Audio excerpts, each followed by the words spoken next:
And now we will turn the stage over to Mwende, FreeQuency, Katwiwa from Women with a Vision.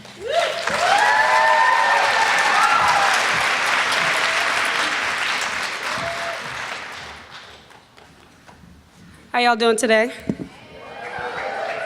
Y'all, that was weak as hell. How you doing today? There we go.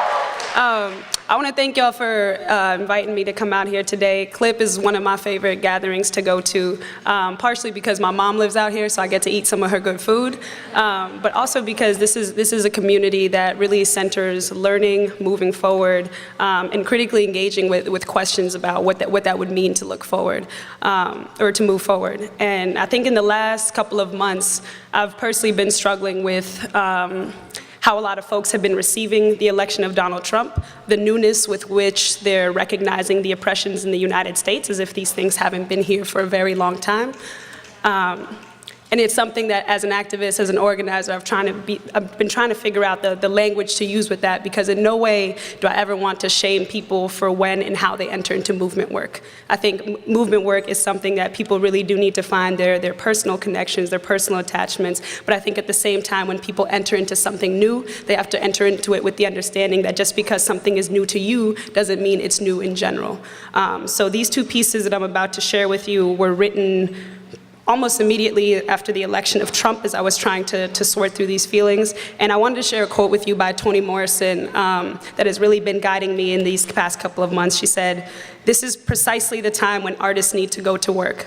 There is no time for despair, no place for self-pity, no need for silence, no room for fear. We speak, we write, we do language, and this is how civilizations heal."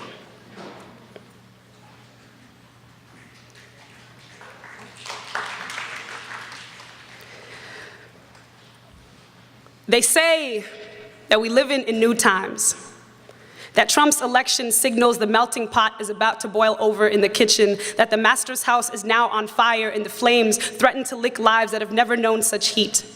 They say this as if some of our skins haven't been searing for centuries, as if we haven't always been rotting in the belly of the beast, no matter if its face was white, black, or orange. He says this as if he wants to make this country great again, as if men like him ever had a hand in the making of anything great in this country. Instead, their hands held the whips breaking the bodies that did. Their hands, they know only how to grab what is not theirs, like land or women. It seems amnesia is an American pastime.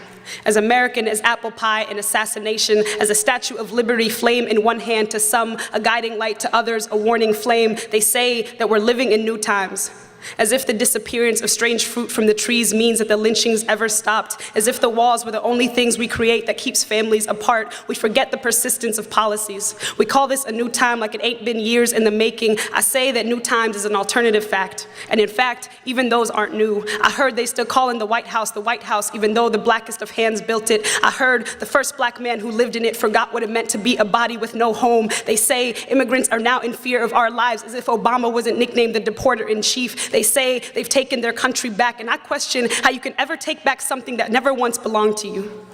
It seems that amnesia is an American pastime, as American as apple pie and aggression, as American as forgetting that there would be no America without everyone America has tried to keep out of it. It seems they want us to forget how our bodies are the foundation of this nation, but our memory is longer than the arms of the law whose embrace you cage us with. We, the unseen, we, the immigrants, we, the queer, we, the indigenous whose lands no longer stories than the tall tales white men spill from their necks. We who would continue to fight on a soil that has swallowed so many of our children. We who continue to water it with our resistance and wait patiently for forever to flower. We are still here.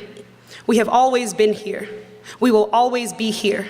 And that is the only fact that you need to know.